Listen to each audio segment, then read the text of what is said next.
गुरुदेव जी। भगवान आपके चरणों में कोटि-कोटि प्रणाम। गुरुदेव पहले भक्ति भावना से विमुख था, कभी भजन नहीं किया। अभी आपके प्रवचन सुनकर मैं राधा नाम दिन में बहुत बार मनन करता हूँ। गुरुदेव क्या बहुत ज़्यादा नाम जप ही मुझे खुशी या शांति देगा या कुछ पल राधा नाम भी मुझे सुखी या खुश कर देगा? देखो, आप खुशी किसको समझते हैं? रुपए को, भोगों को, कि जो मैं चाहूँ वो होता चला जाए, उसे खुशी मानते हैं क्या? ऐसा ही कुछ है। हम लोग खुशी मानते हैं कि जो मैं चाहूँ वही होता चला जाए। कितनी छोटी चाह है, लौकिक चाह।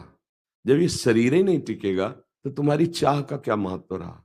पूरे जीवन वो चीज़ एकत्रित करने में लगा रहे हो, जो एक भी तुम्हारे साथ जाने वाली नहीं।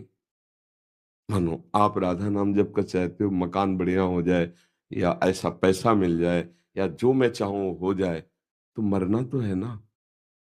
फिर ये सब किस काम में आएगा? अच्छा, जीने के लिए प्रारब्ध पहले से निश्चित हो चुका है। जैसे कोई नहीं ये बात समझ में आएगी, राधा नाम का अगर हम फल मांगते हैं, कोई पदवी, कोई रुपया, कोई पैसा, कुछ भी, तो हमको अंतिम फाइनल में देखना है कि मेरे साथ क्या जाएगा। इतना महंगा भगवन नाम, और उससे हम इतनी घटिया चीज संसार की मांग कर तृप्त होना चाहते हैं। आपके पास पर्याप्त है, सच्ची पूछो, पर्याप्त है। वायु आपको मिल रही है, आकाश है, पृथ्वी है, जल है। शरीर इन्हीं पंचभूतों से बना है, इसे जो चाहिए वो मिल रहा है। कपड़ा भी आप पहने, भोजन भी मिल रहा है, परिवार भी होगा। अब कुछ वासनाएं हैं जिनकी पूर्ति के लिए आप राधा नाम का प्रयोग करके उन वासनाओं की पूर्ति चाहते हो। वही वासनाएं किसी के पास भरपूर है जो तुम चाह रहे हो, लेकिन वो भी वासना से युक्त है। इस रहस्य को क्यों नहीं समझते कि मैं जड़ से वासना को ही मिटा दूं तो कैसा आनंद रहेगा? आप आनंद समुद्र है, आपका स्वरूप। देखो, गोस्वामी जी ने लिखा, चेतन अमल सहज सुख राशि। ये हमारा इस पर जो भाव आ गया, तो इसीलिए मांगे हमारी बढ़ गई, और हर मांग हमारी बेकार है। सब ये सोच रहे हैं कि इतना कमा लूं कि 7 पीढ़ी हमारी उसको भोगे, और उसी का लड़का उसको थप्पड़ मार के घर के बाहर निकाल देता है। फिर उसी के लिए वो रो रहा है। जरा समझो माया की चाल को, तो समझो। तो नाम जप करके हम ज्ञान क्यों ना मांगे, भक्ति क्यों ना मांगे, प्रेम क्यों ना मांगे, और जिसने इस संसार को बनाया उसी को क्यों ना मांग ले कि आप मिल जाओ। छोटी छोटी वस्तुएं मांगने से क्या, मैं आपको चाहता हूं, आपसे प्यार करना चाहता हूं, आप मेरे हो गए तो पूरा विश्व मेरा हो गया। मुझे लगता है हम थोड़ा मांगने में बहुत कमजोर हो गए। जैसे एक चक्रवर्ती सम्राट के पास जाए कोई गरीब आदमी और बोले, आज मैं बहुत प्रसन्न हूं, मांगो। तो विचार करेगा कि 1 साल का भैंस का चारा दे दें अगर, और 1 साल का भोजन दे दें तो बहुत अच्छा है। तो मालिक दे दो इतना, बहुत घाटा हो गया ना। अगर वो उसके ऊपर छोड़ देता कि मुझे मांगना नहीं आता, आप ही बताओ, आप जो देना चाहो, वो अपने हिसाब से देता, तो हम निहाल हो जाते। और हम मांगेंगे तो अपने हिसाब से, हमारी कितनी छोटी मांग है, देखो ना। हम राधा नाम का फल चाहते हैं कि अमुक वासना की पूर्ति हो जाए, अमुक वासना की, इतना धन हो जाए। फिर इसके बाद यहां से जाकर के खाली हाथ होना, यहाँ जो हम धन कमा रहे हैं राधा नाम, उसको हम खर्चा कर रहे हैं कि हमारी ये वासना, ये वासना, और हम जाने की सोच ही नहीं रहे। ये जाना पड़ेगा, कब जाना है पता नहीं।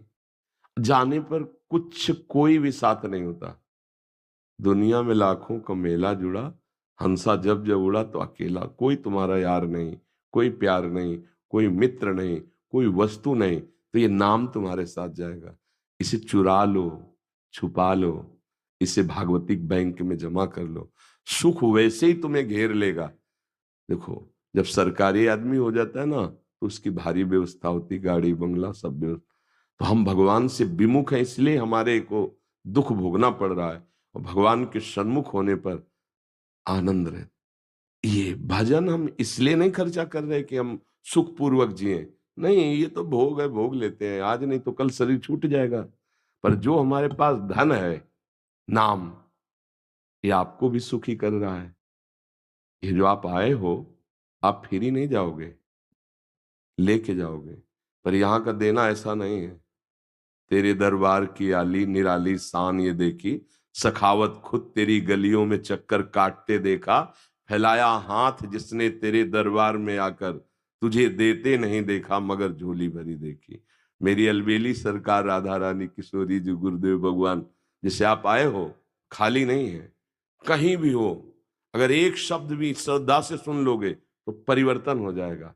ये हो रहा है।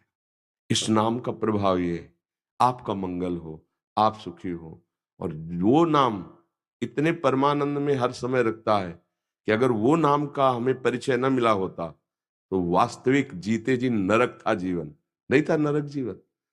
तो हम यही समझाना चाहते हैं कि नाम जप को खर्चा मत करो, उससे भगवत प्राप्ति कर लो, जिससे दुख जड़ से नष्ट हो जाएगा। हम छोटी मोटी कामनाओं में नाम को पूर्ण बेच दें और वो कामनाएं पूर्ण भी हो गई तो आखिरकार मरना तो है ना, सब छूटेगा, सब छूटेगा। अच्छा, जीने की व्यवस्था की जिम्मेवारी भगवान की है, हर जीव की जीने की व्यवस्था की है।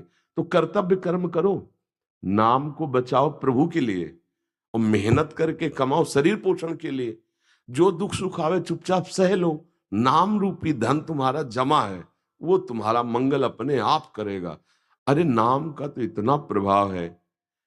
एक महात्मा गिरिराज जी की रोज परिक्रमा लगाते थे, 108 बार गोपाल शास्त्र नाम का पाठ करते थे। 108 बार गोपाल शास्त्र नाम का पाठ, लगभग 40 मिनट लगता है एक बार पाठ करने में। और भजनानंदी महात्मा, उनको लकवा मार गया, वो क्या पैरालाइज, हाँ। तो उड़िया बाबा जी हरि बाबा वहां गए,